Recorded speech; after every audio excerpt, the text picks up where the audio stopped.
Yo, yo, yo. Hey, mister. We back, man. How you living? Large. Large and in charge? Exactly. Yes, sir. Yes, sir. It's good to see you, man. Good to see you too. How's your week been? It's been really busy. I was thinking this, the way I'm describing it is I feel like I'm running real fast, Hmm. but I'm in place and I'm gaining weight at the same time. Wow. Okay. You know? It's like, wait a minute, you're supposed to lose it when you run. And it's just, Corona meals. Listen, we gotta get our quarantine bodies, and sometimes that's not exactly what people think it is. Exactly. You know what I mean? It's like but that's your journey, brother. It tells you about where you've been, what you come through. So own it, cherish it. Yes. My journey is just getting very full and lengthy. It was lots of detail. There was a picture in my grandparents' basement that was near like their barn, their basement. It was a picture of a gorilla. And underneath it says, I keep trying to lose weight, but it keeps on finding me. Beautiful. I'm like, sometimes it bees like that. That's completely. Yeah. All right. So what you rocking over there, man? Well, in this moment of this number in America crossing $100,000 any second now, I need us to return to, what was a great message at one time. Progress, the man, the myth, the shirt. I pulled this out back in those days, just like to give me some hope. Bring some hope back into the picture because it's pretty bleak right now. So I'm trying to remember and celebrate the man that was here with us, squeezing on my Corona body, and trying to bring us back. I feel that. And I think it's a good time to break it out. Oh, I have a question for you later on moving forward. Just think about the shirt and something that's been on my mind, particularly during this week. But I won't get into it right now. I'll ask you a question a little bit later. Okay. Beautiful. Yeah. How about you? What do you? I see that's a fraternity you're rocking. Yes, sir. This is Alpha Phi Alpha Fraternity Incorporated. I thought about whether or not I was going to wear letters on this show, right? Because particularly the rules or the etiquette to the game is you're not supposed to be drinking when you wear letters. But I think that's a little bit more so undergraduate, right? I'm a grown ass man, so I'm gonna do whatever I want to do. But I think that was pretty much some of the things that we talked about in terms of our etiquette, what an alpha man should do, etc. So I was like, am I gonna wear it? I've always talked about A-Phi-A, but I never really represented in this fashion. But there's a couple of reasons why I'm wearing it. One, because I just want to represent. But two, this is a special weekend. So today we're filming. It's Memorial Day weekend. When this session drops, it'll be Monday, which will be Memorial Day. And it's also my wife, Amanda's birthday. Oh, Gemini. So it's Gemini season. So I just wanted to represent because that's where we met. We met at Cornell. So that's where I joined, pledged my fraternity back in 2008. Fall of 2008, I was number 11. Line name, my name was Dry Ice. We could get into that at a different level at a different time. That was Ice cold that will burn you up at the same time. Is that? Ooh, yeah. So we had that, and then just thinking about where I met Amanda, our time together. So I just wanted to represent, and man, Alpha Chapter, represent Alpha Chapter. That's where it was founded. That's where Alpha Alpha Fraternity Incorporated was founded back in 1906, December 4th. So many people come through there, and just shout out to all the Black Greek letter organizations. That's beautiful. Let me ask you a question. I feel like every week is some fraternity or sorority's Founders Day. I didn't grow up in this universe. I mean, I grew up around it rather, but I didn't participate in college. I didn't have examples. I'll tell you a story in a minute when we're ready to hear it. But I feel like I love to see the celebrations. And is it the 8 principles or the 8? Divine 9. The Divine 9. See, look at it. Yep, the Divine 9. So there are some folks who have their founding days next to each other or even the same month. So there are times when there's like a roll of, okay, here come the Deltas, here come the Kappas, here come the Omegas. So there's times when that happen. But yeah, there are times, particularly if, with some of the algorithms on certain timelines and people be doing Throwback Thursdays, you never know when we celebrate. Right. Exactly. Oh, that's great. Yeah, it's funny. I always grew up knowing about them, but I'd never, in my institution, it was a very small school, and there weren't any options of what there were. You could actually pledge down the road, about 45 minutes at other schools, but my campus didn't have any sororities nor fraternities at all. Mm. And so there was no Greek life. So I missed out on that situation. Mm-hmm. I hear that. And for me, it was really about being a part of history, man, being a part of a legacy, and just wanting to be a part of a brotherhood, being the only boy of my mother's 4 children and being the youngest. I had Boy Scouts, I had some of my boys in my schools that I've been to, but just trying to see what brotherhood really means, hold each other accountable, trying to see where I stand, where I measure up, trying to have a community to hold me and for me to hold them as well. So, and just thinking about all the people who've come before me, think about the W.E.B. Du Bois, think about Martin Luther King, think about Thurgood Marshall, think about Charles B. Rangel, think about all these folks who are influential in this world, and they've come through that fraternity. I'm like, it can't be that bad. I want to take a look and also be a part of that. So, yeah, definitely great times. That's a major legacy there. That's really fantastic. Yes, sir.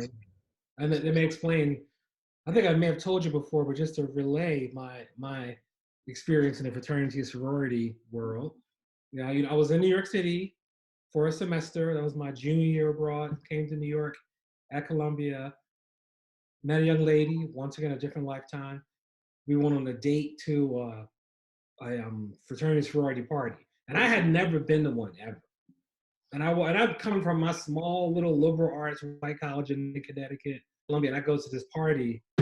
Oh my God. And I was like, people do this every weekend? Like, this is how it is? We had like Unity House on campus. And that was always the best parties, But we didn't have anything like this. So this was, what it was a gathering of some fraternities and sororities, Black fraternities and sororities having a big party where they're all coming together in like the tri-state area around New York. It was this huge hall. The one, oh man, with the canes at the campus. Yeah. Mm-hmm. Canes. So I like to dance, as I said, and I see them walking around, and they're in the line. I was like, oh, I can do this. I studied, and watched them do their little line dance, and jumped on the end of it like, oh, because I got it exactly. The music stopped. Everybody looked at me. The girl that I was with, she took my arm and she was like, he didn't know, and pulled me out slowly. And I was like, what just happened? She's like, you almost got killed. Oh, you don't be jumping on somebody's line. I was like, oh, you mean the line dance? She's like, it's not a line dance. It's a line. You jumped. I was like, yo, but I picked up the steps. I got it. I understood it. I mean, I really legitimately was innocent. Like, oh, I saw what they were doing. It was a good move. I got it and jumped in. I just didn't have a cane. I hear you, brother. I hear you, brother. I mean, listen, I can't fault you for wanting to jump in, but I can fault you for wanting to jump in with the Kappas, brother. If there's one line you want to jump in on, if you want to stroll with the big dogs, I'm not talking about Qs. I'm talking about the men in the black and old gold. I ain't gonna lie, I was the darkest one on that line. Talk about it. Talk about it. Mm-hmm. That's for another time. I know. That's another show. That's so much to talk about there. Yeah, man. It's real. It's real. And there's sometimes when folks go extreme, man. There's sometimes when people are just really extreme. But there is something about the sacred, traditions that folks do have. But I think there's sometimes when folks go too extreme, they go too hard with it, and it's like this is when it starts to become a little bit divisive. Right. Because as you described, it's a beautiful journey, and in terms of the people, the connection, the camaraderie, the brotherhood, the sisterhood, the community. Like I've been in there many times. I'm like, that looks really nice over there, And all the folks I know who are involved in these communities are very happy. I'm very proud, So I get it. That's real. Well, let's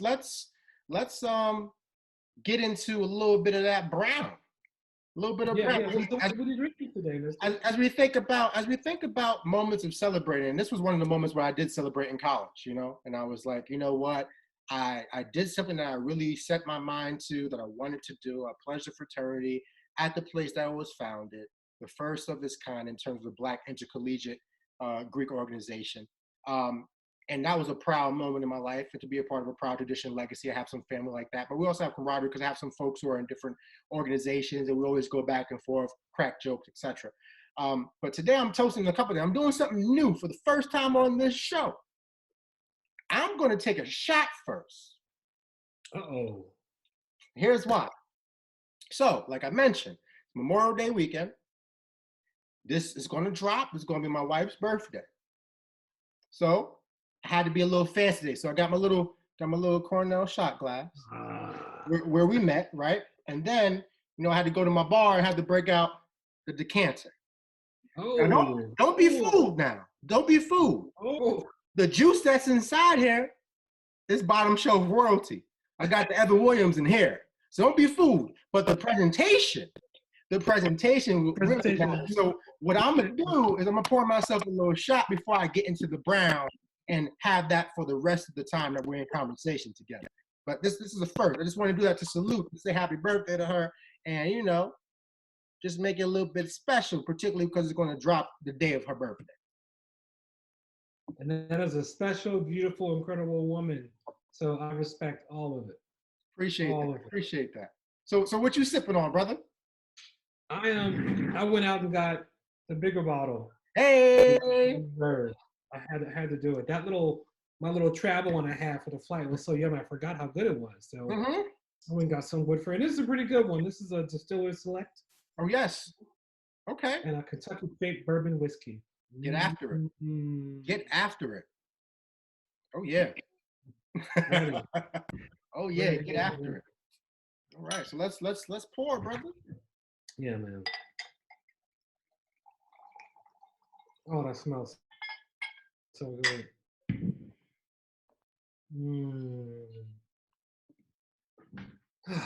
Just calms you down, right? Mm-hmm. Anything you want to cheers to? I'm going to double up on Amanda. I think that celebrating her on her birthday, she's a Gemini, which makes complete sense. She chose you, so I know she must be good people. And so I salute Madam Amanda on her birthday. I appreciate that. I'm going to take this one straight and I'm going to get back to it afterwards with you. So I appreciate you, brother. Thank you for representing as well. Let's get after it.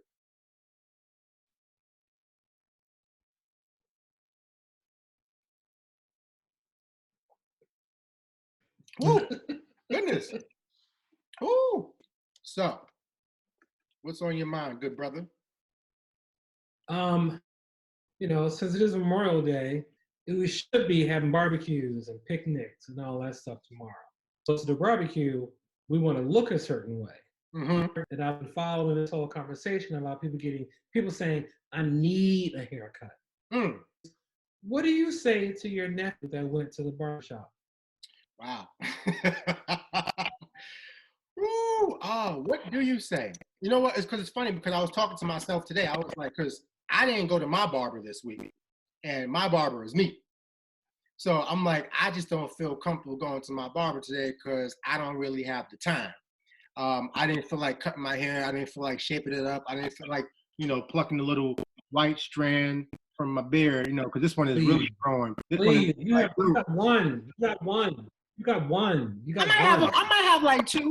I feel for you. I'm gonna pray for you, man. Well, I think the answer would be, are you being safe? Are you being safe? If my nephew's saying that he needs to go to the barbershop, I would ask, what does need mean? Let's have a conversation about the difference between need and want. Let's have that conversation. But really, at the end of the day, I want to know, are you being safe? Are you putting other people in danger? Are you putting yourself in danger? Are you taking the necessary precautions of wearing a mask, etc.? Is your barber wearing a mask? How many people are going to be in that space? Is it a house call or are you going to a place of business? So those are questions I would ask. But then I think it's also a time to be entrepreneurial. I think it's also a time to learn a new skill. I mean, if you're in the house quarantined and you don't really got anywhere to be per se, maybe I can bless you with some clippers and you can figure out how to do it yourself. I mean, there's YouTube tutorials, there's ways that you can try and experiment. So that's just something to think about. Mm-hmm. Yeah, I guess I asked that question because I saw basically family come back from the barbershop and like put on social media. And I was like, oh man, I can't support you and be down with that.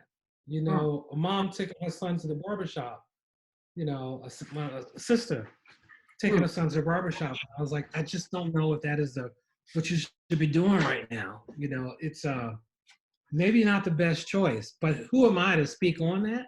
And I think it is a question of what do we do in these moments. I think our people are a little bit, you know, when I see the pictures of the cats hanging out in the parking lot of the mall, or no, I'm not talking about the ocean boardwalk or Michigan. I'm talking about those photos from around the way. We see people hanging in the parking lot, like, we out, you know. And I don't know if people feel invincible or people feel misinformed, or more importantly, people don't have a trust of this medical institution that we all live under. Because historically we have not been done right by them. And historically we have been told and misinformed. And there may be moments of like, well, is that really true? You know, is it really as big as it is? You know, a friend of mine said it, intelligent woman. And I was like, I gotta think about that. Because it was when someone else, another major figure died, a large African American Black popular figure. And she said, is COVID, you know, is everybody really dying from COVID? And I don't know. I was like, what are you asking? Are you asking if they weren't truth about how he died? Or are you saying that this is a myth or what? But I think there's that moment, which I get like the total pause of like, I don't know if this is really real as they're saying it is. So my mind goes to like having a conversation and being like, yo, I'm like, dude, this is science. Like science is telling us that this is what's happening. And the solutions are the masks and the social distancing.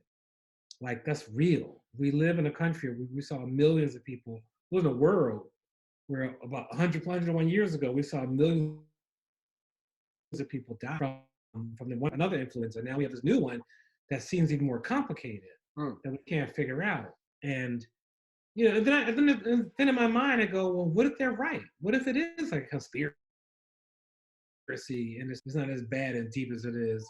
But I think about the number of people that I've lost in my life and think it's hard for me to believe that.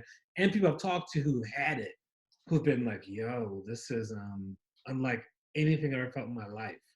You know, so yeah, I think I want to talk to, not lecture and say, don't do that, but I want to talk to that nephew and say, tell me about this choice. You know, what is it that made you go and do? I know you got graduation because you graduated from high school, but that's true. That's not enough. No, you're right. You're absolutely right. And I think we have to ask those questions because we have to have those conversations. And I think about even times like thinking about like this push for businesses to open, this push or call for churches to open. Oh, goodness, yeah. And there's been like, you know, in other places too. And there's been some folks who have been saying, you know what, we're not going to open up until the White House is open again for public visits, etc. And just really thinking about what should be open and what might be open to possibly expose people, particularly those who might be the most at risk. Yeah. So I think it's really about having that opportunity to have a conversation with them about choices and the consequences of said choices. And how do you make an informed decision? And what do you do with the power that you have in terms of choice? So I think your approach is 100% correct in terms of really thinking about, bruh, do you really need to do that? Is it vanity? I understand you want to celebrate stuff, but can you celebrate in different ways? Like just really asking all those questions. So I think having that conversation is important. Let me follow with another hard question. Okay. Because, you know, you are a barber. Once a barber, always a barber. What do you say to your cousin that is the barber and that is seeing clients? What's your conversation with them? For me, so again, it always comes back to livelihood because that's how that person eats, you know what I mean? And it's like, we had a conversation before, I was like, are you viewed as an essential worker? How do we deem what's essential? And then I'm not gonna say a haircut's essential per se, but when you think about self-care, when you think about something as simple as getting a haircut that might make you feel even more confident or make you feel better about yourself, or you feel kempt, that you feel just like, you just feel good. So I think about that piece. And I also think about the people who have been displaced, haven't been able to make their income because they are entrepreneurs. they have their own business, but they're not able to see clients the way that they used to. So for me, it always falls back to the piece. Like, if I was in that position, what would I do? And I think it really goes back to, are you being responsible? Are you being safe? Are you making sure that you're doing these things, keeping in mind the livelihood of people as well as your own? And are you making sure that you're taking the necessary precautions to make sure that no one gets exposed, that you're sanitizing all your clippers, that you're sanitizing, like, do those things that makes even more so than you did before. Make sure you're not having too many people gather, because, you know, sometimes once word gets out that the barbershop's open, the whole block might come through. So just making sure that, you know, you're being very responsible, that you're having one people at a time, like you're really scheduling where people call in, they have a set time. Ain't nobody sitting there waiting in line, talking about how many heads you got in front of you. We're not doing that. So really thinking about that piece. And then, like I said, I would think about whether or not you are going into people's homes, because that might be an alternative where you can travel and you have your mask and all other stuff. You can think about that. Or you can just have people come through to your place of business. But for me, it really goes back to, are you being safe? Are you making sure that you're protecting yourself, putting your mask on first, and making sure that you're not exposing people and putting them at any type of risk for catching it? So that would be my question, because again, I'm in a very fortunate position. And I know you know this in terms of like the spaces that we're in, particularly like with me in education. I have a job. I'm blessed to have that job. I can do it from home. I don't have to come in contact with people. Yes, there's something that's missing from that job and that experience and that interaction with students and colleagues, etc. But I still have that job. I'm still collecting the check and I'm still doing work. I have, like, business is not as usual, but it's still business. So really thinking about that. So I would say, are you being responsible? Are you being safe? And making sure you're not putting yourself or other people at risk. That would be my question. And I would really ask those questions. Mm-hmm. Mm-hmm. How about you? Yeah. It's tough because once again, I wouldn't walk in being like, "Don't do this," you know. And I'm also, you know, when I first started researching and looking into this whole coronavirus thing, this nurse, she's like, "Let me show you what it's about," and she put paint on her fingers. She had gloves on with paint on it. And so she touched various things, like, "Oh, I'll make a phone call." And the paint rubbed off on the phone. Reached and got her keys, the paint rubbed her keys. And she's like, "Oh, how you doing?" And the paint was on her face. She's like, "This is how a virus spreads." And no matter what you think, you can't control all that, you know? And it may be dormant on your body for like 13 or inside you for 13 days or so, a long period. So there's a complete risk of you may be, you may be asymptomatic and give this somebody and they die. Or they take it to someone else, they die, and it perpetuates, and it goes on and on and on. And it's that moment, my mind goes to like, wow, like that. There's a woman who saw 91. I think woman, she was positive. She had coronavirus, and she was a hairdresser and saw 91 clients. I think it's like 45 of her clients contracted it. And it's like, and those people are going out in the country, going doing all that stuff. So all that is there. Then I come to the point you're making of livelihood. Does this mean this person's family doesn't eat? You know, I don't know. I don't know the answer to it. I don't know what I would say to my cousin, that that's their only job and there's not something else lined up. And their heads that want to come to their house or find some system where they think they can devise a whole mechanism of keeping it clear and clean and not transmitting and sharing, you know. But for me, it just feels so out of our control in terms of the spread of it and where it can live and exist. And we know so little about it that makes me think you got to be cautious when you decide to make these choices and do this. And then I also am careful that I'm not bringing my like high sedity private school education, science says, you know, perspective into a situation. Be like, man, get out of here with that mess. You know, we got to eat. We got to survive. This is my livelihood. And if I don't do this, we don't survive. You know, and it's like that's that conflict. That's that right to the dual consciousness experience. Like, I'm in this world, understanding from that perspective, and I'm also very clear that this is what someone's experience is. And who am I to come in and push my agenda on people? I hear that. I really hear that. I definitely hear that. It's real tough. Because this is very serious. This is very, very, very serious. It is, and we're gonna have to have creative solutions. And I'm thinking about it. I mean, like, even if it's like, okay, I'm gonna have my mask on, I'm gonna have everything disinfected, etc. You need to make a schedule a meeting or schedule a time for where you come to my shop. I might take your temperature. I might do like something. Yes. Something, but just really because I'm thinking people go grocery shopping, people go to the post office, right. People go pick up stuff, curbside pickup. So there's still interactions happening. So I think about that place, and of course, like you're in proximity. Real rap, and I'm not even trying to joke, but real rap, it might make barbers more efficient. Like right, straight up, no, real. You can't run your mouth right now. No. Get done, fam. You can't pick up the phone. You can't over here eat your food too and then put it down. No, get the cut done. Right. Get it done. So in and out. So really thinking about that too. So just really thinking about whether or not you can just really take all those necessary steps, because I think it's possible, it's doable. And there's going to be some point in time that we can't allow this to run our lives. No. You know what I mean? We have to get back to doing what we need to do, particularly if we got to put food on the table and money in our pocket. Right. We have to. So thinking about those people, I would say just really start thinking about it. Instead of selling certain things like DVDs and all this other stuff in the shop, the sock man, baby. No sock man in the shop. No sock man in the shop. We need mask mans coming through selling them masks. Outside. Selling outside. Selling masks outside. Selling some hand sanitizer. I don't care about the latest DVD. Bro, you got that aloe vera or you got that regular? I need to know. You just took me to like a moment that we are missing. If the barbershop was open, we all have hand sanitizers, all the wipes we need, all the masks. Because you know those things will be in there. Like, yo, I got that mask. I got that mask right here. I got that new mask. I got filters, charcoal filters. I got them charcoal filters. Ain't nobody else got them. Hold your hand out, 50 cents, 50 cents. Put on the counter. Like, seriously, I'm sure we'd be able to buy some wipes. They ain't got no wipes to the market. Go to barbershop. Yes. Barbershop.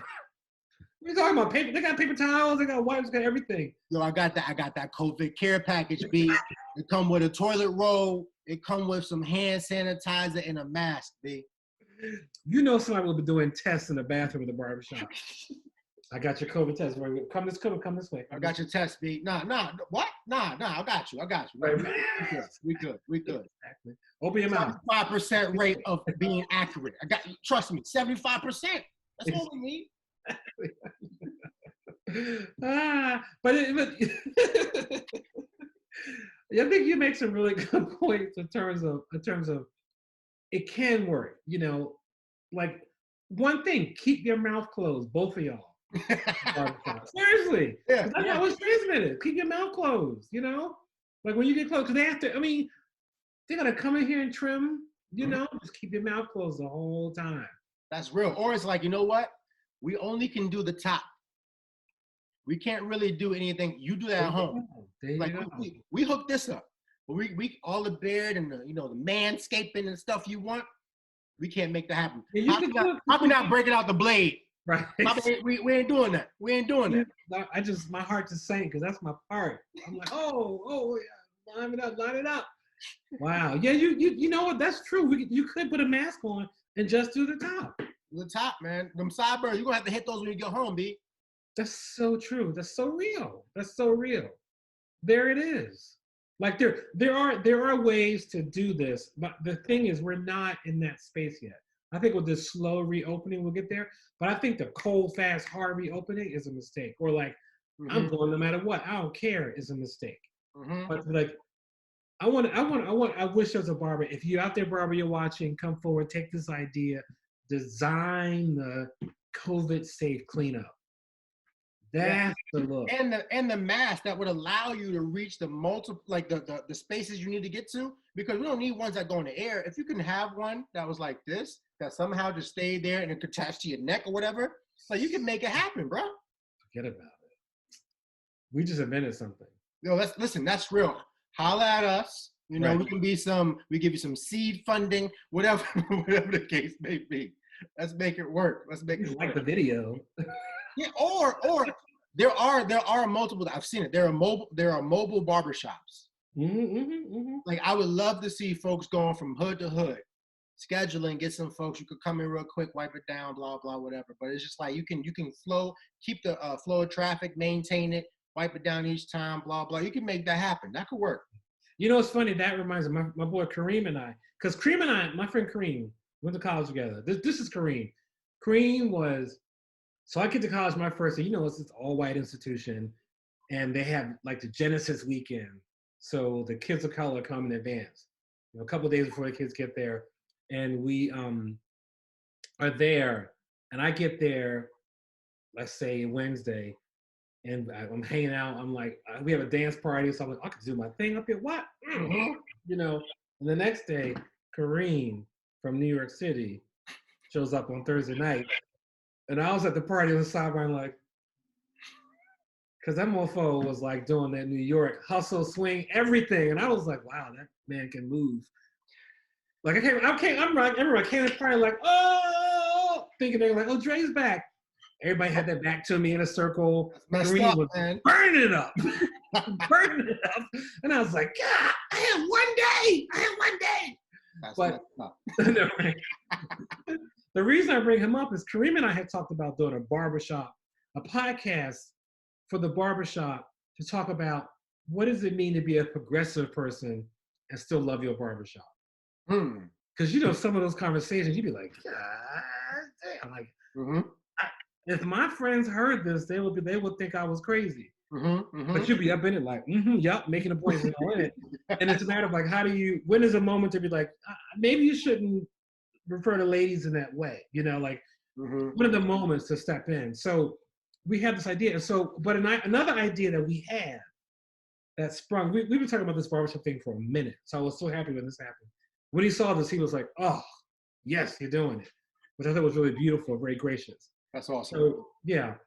What we had talked about was, and this could still happen once we get back on campus, if we were to develop a little company that was like a traveling barbershop for kids of color on these white institution campuses, and be like, yo, you know, exactly right.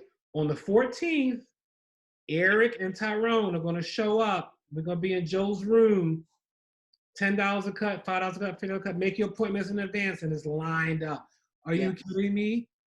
And just have them travel around from college campus. That would be money. Now, to add to that, yes, you have that traveling barbershop that goes from campus to campus.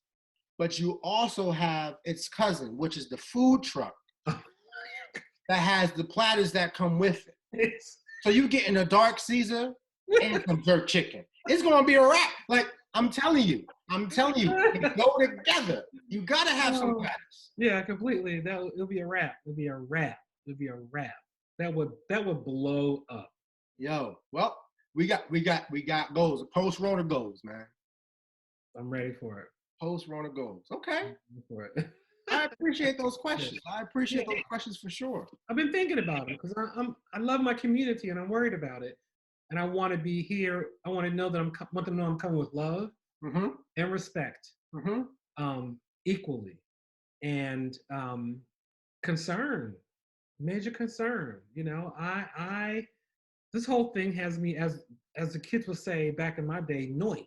This thing has me annoyed. You know, it's just like, ooh. You know, when I go out my house here in New York City, I have a pair of gloves to get me out of the building because I have so many points of contact to get out of the building. I throw that glove away, put on a new one for when I go punch in my number on a machine when I use my card, throw that away, then another one to come back in, you know, and it's just, and I got the hand sanitizer in the bag. I carry little paper towels soaked in alcohol in a little Ziploc bag because I need to wipe something down. This is real. No, you're right. It's real. It's very real. You don't know. You're absolutely right. Well, it's new times we're in, man. Yeah, for sure. New times we're in. And speaking of new times, and speaking of looking out for our community, and speaking of things that might be on your mind that you wrestle with and think about, particularly thinking about looking towards the future and what might be best for us and what conversations we need to have. I had a question I wanted to ask you, sir, and it's related to your shirt in one way, shape, or form. Okay, bring it.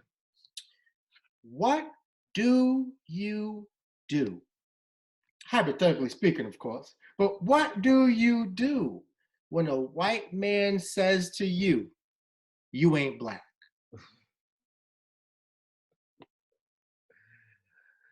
Oh, man. A white man has said that to me. This is a moment of like how much is revealed, because there is someone who's very popular and celebrated in the community as a white man who's an activist, who is written, published, celebrated, gets grants left and right, and I imagine he's changed since then. I hope he has. But we were outside a club. This is back in the day when I first got to New York. You know, we were outside of a club talking, and he was dropping the N-word.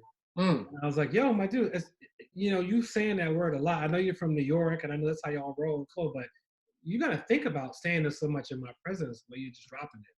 And don't refer to me that way. He's like, yo, you mine. And I was like, no, I'm not. I'm not at all. I never will be. And so his response, what I think to this day was like defense, was like, well, I'm blacker than you'll ever be. And I remember just being like, wow, you really just said that. Like, what do you mean by that? What is that? Because you can say you say the N-word because you listen to hip hop, because you grew up in New York City, you know, that you think you're blacker than me. And this kid doesn't even look black. He's white. And if I said his name, you know his name, because he's in the media fighting for social justice, which I celebrate. But my mind goes to like, wow, you have that perspective, and I hope you've changed. So what I used to argue and fuss and fight and get into it and try and prove, probably out of place of insecurity, being someone that went to the institutions, and my timbre of voice changed, all the things about me readjusted to fit the society I was in. And I now I would ask that person to explain to me what being black is. Break it down for me. Explain to me exactly for your interpretation of what black is that makes you feel comfortable saying that I'm not black. You know, I think we fall in these spaces. Because you're reminding me of something that happened. This happened this past week with our presidential candidate. You know, who got on the show. I can say this. I miss Gwen Eiffel. You know, I miss those people who sat down and were like deep historians and were interviewing on certain platforms and really coming in a different perspective. And it wasn't, you know, this is the show. It was, hi, this is an important process and topic that's going to affect the world. And we need to dig deep into that. As opposed to shock value, fun, make money, selling things. It was really about the politics and what was going on in a real discussion. So I think the platform and the space needs to be discussed in terms of where Mr. Biden got out of line and said that. So yeah, any white man that says that to me, I'm a little bit like, okay, Buddha bless and move on. No, if it's someone I care about, I will have a conversation. Say, can you tell me what you mean by that, so we can unpack that. But most people are just like, okay, bye. How about you? How do you respond to that? Well said. And I think the two things that really resonated with me the most when you were speaking were, one, what are those platforms? What are those channels, those shows that can go deep, that go beyond shock value, that are not famous because of pop culture, but are famous because of deep historical culture and cultural roots? Also, that question that you asked. So what does it mean to be black? Because I know that interview got cut short, but wouldn't that be the retort that should come right afterwards? Whoa. You just said you ain't black. You're not black. You said ain't too, so you doubled down in some space. Right. You said then you ain't black. Lean forward and everything. The only thing he didn't do was like, you ain't black. That's the only thing he didn't do. Only thing he didn't do. But like, it's a platform where Hillary Clinton, when she was running, she's like, oh, I always keep hot sauce in my bag, right? You have our friend Biden over here talking about, then you ain't black, right? Reminds me of Trump when he was running, he's talking about to the black community, like, what do you have to lose? I know. Right? So you have all this rhetoric coming from these people who are not of the culture, but it's our fault in a lot of spaces because we make them feel like they're a part of the culture because they might be connected to the culture. They're invited to the cookout, right? Preach. I guess maybe he need to cancel or change his plans for Memorial Day because brother not invited to a lot of cookouts anymore. I'm assuming. But that whole notion of, just like you were talking about in terms of, celebrities being the ones that we turn to be our people who give us wisdom and speak in certain platitudes, and thinking about like when we have commencement speakers, people who did go to college and graduate, etc. Like, where are we getting these pieces from? So I think about the same thing. Like, I respect the platform that the Breakfast Club is, but if these stop that these candidates need to make in order to prove themselves, I'm gonna need folks to come a little bit harder, not just for shock value, but with facts, with history, and with things that really hold people accountable and don't let them off the hook. Because sometimes we're very forgiving people as a whole. We allow things that are shock value to entertain us. You get the little sound bites and the snippets, and we can like get behind that. But those two questions that you said, where are those folks who really are going to dig deep and really challenge people that are like credible and respectable platforms that really have our best interests and will like really push people respectfully and consciously and appropriately? And then also, why don't we ask those right questions up front, not after the fact, up front, to make sure that we're not being disrespected and make sure that we're demanding what we are worth, and making sure that people respond in kind. So if someone wants to say that to me, I'm the same way with you. If I don't care who you are, whatever, that's nothing, it's water under the bridge, whatever, miss me with it. If it's someone that I care about, I'll take that time to educate you. And we can have this conversation about it. And if you don't see eye to eye with me, it's fine. We can talk about it, but that's going to be the last conversation we have. And you better not come out your mouth wrong again, because then there's really going to be some furniture moving and misunderstanding. No, it's just going to be some times when it's like, okay, we need to have this conversation. It's like, we already had this conversation. We already talked about this. If you're really about this struggle and you're really about growing, I need you to change. So yeah, those are the things I would say. Yeah, that's fantastic. That's fantastic. And I'll pick up on a little colloquialism you dropped, which sums it all up. Miss me with that.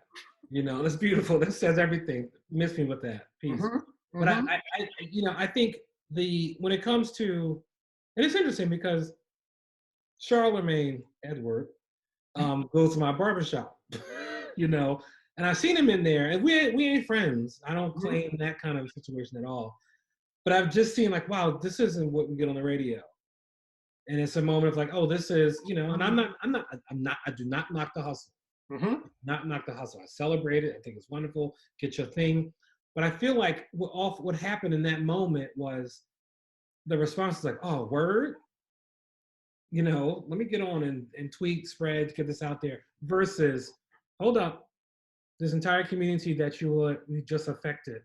Let's dig a little deeper into this conversation and give you a chance to talk about what's happening. What do you mean by that? I didn't watch it, so I can't really speak to all that. But I feel like in general, that's what happens. And to do a contrast, do you know Desus and Mero? Yeah. They're on a whole different level. There are times it's like, come on, y'all are like ridiculous. But they were when they were on Spike TV, the highest rated talk show ever. Really? Ever. Okay. Had the highest amount of eyes of any talk show, which is why they got Obama, and everybody else, because they have the numbers. And they get foolish and crazy, but that's what they come out of the gate with. They're the bodega boys, but they also have another level of like respect and intellect that comes along with their goofing around. Is like bodega boys, like boys, like being like, ooh, boys, it's not shady. It's not shady. So that's one thing. And then, my other thought, that was a small little note. Oh, cookies, man. It'll come back to this. I really wanted to share this. Something you made me think about in terms of this conversation. and what to be said in these spaces when someone asks that question and what it means and how folks respond. Well, See, hopefully it comes back. Hopefully it comes back. When you have more than 2 grades, that's what's going to happen to you. You know, that was a good point too. I was like so ready to make it. I'll come back. I'll call you like 2 a.m. Yo. Oh, listen, we'll get it in somehow. We'll definitely get it in somehow because it needs to be said. But yeah, man, I mean, you raised great points, and you know, I just want to know, when are we going to get to the point where we really hold people accountable? Yes. And it's not just a matter of talking about it. Yes. Because we have to put some action to that. Like this is a major moment right now. Yeah. And like how we respond and how he responds to how we respond is important. Because as you saw, the Trump campaign jumped on that and started saying all these things. And it's just like, again, we're hit with the reality that these 2 white men are not that different. No.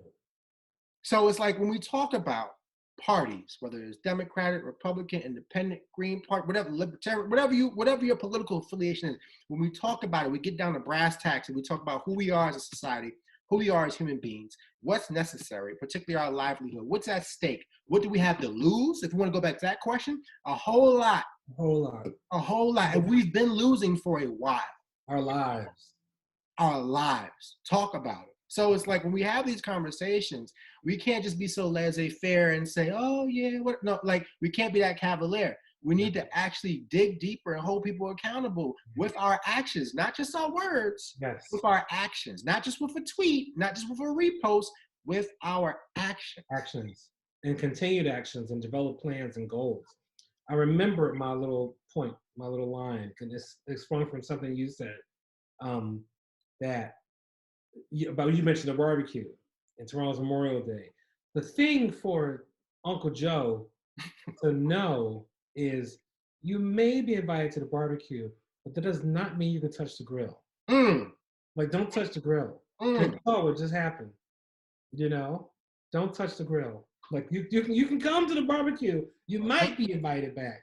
You're not right now, but please don't touch the grill because see what happens. You know, it's not the rub we want on these ribs. Listen, you're absolutely right. And to drive home that point, to amplify that point, it's like we were all having the best time of our life.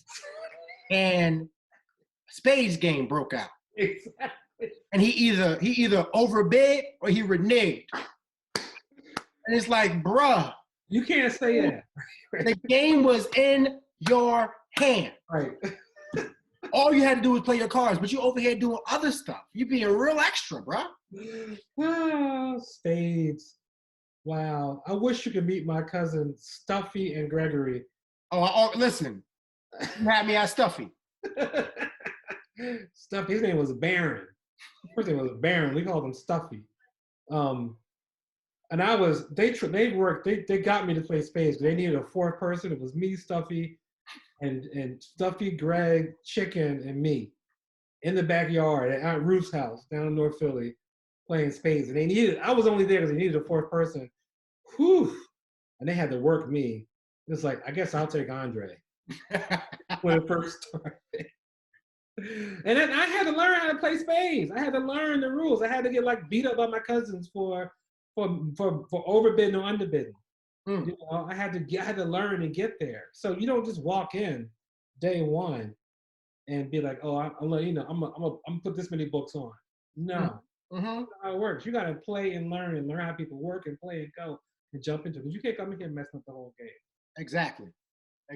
So my man came out here, Uncle Joe out here acting up. Yeah. Overbidding, calling books that he know he's not even gonna have a book. Exactly. Just the worst spades partner ever.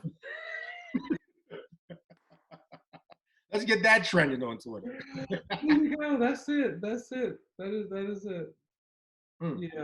Yeah. Those are great questions. I appreciate that, asking that and leading to that, because I think that this ain't a game, and it's very serious right now. It is very serious right now, and our lives are on the line. Our lives are on the line. It's real. It's absolutely real. Absolutely real. Well, brother, It's been another great one. Oh, you're kidding me always. It's been another great one. And, cheers to the weekend. Amanda's birthday. Happy birthday, Amanda. Appreciate that. And as when's your birthday? Hold on. January 28th. So you're a Capricorn. No, Aquarius. Oh, Aquarius and Gemini? Talk about it. It's the fireworks that keeps us going. I can see them popping up. She shared something with me. She was like, I can't remember what meme it was, but it was like, prayers out to anybody who's quarantined with a Gemini.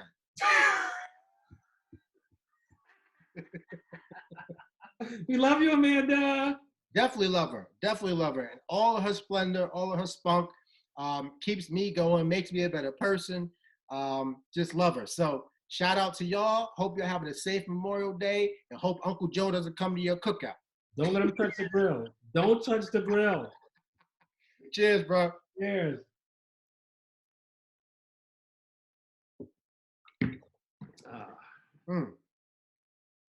All right. Brown Juice Barbershop. Brown Juice Barbershop. If it's nothing like that, in terms of a barbecue or a cookout, you got to have some brown juice. I don't care if the brown juice finds its way into the marinade for your ribs, or if it's just in the cup and the punch, you spike it. But I hope it's there. Well, at the Lee barbecue, it's always on the ground next to so-and-so or Uncle so-and-so in the bag. And they walk around, hey, how you doing? Walk around, how you doing? I remember looking like, what are they doing over there? What's happening? Why do they keep going over there? Shut up, boy. This is not concerning. This. Oh, hold on, I got you. My grandmother, this is my strong drink. I want a strong drink. I want to be strong. No. Go sit down, boy.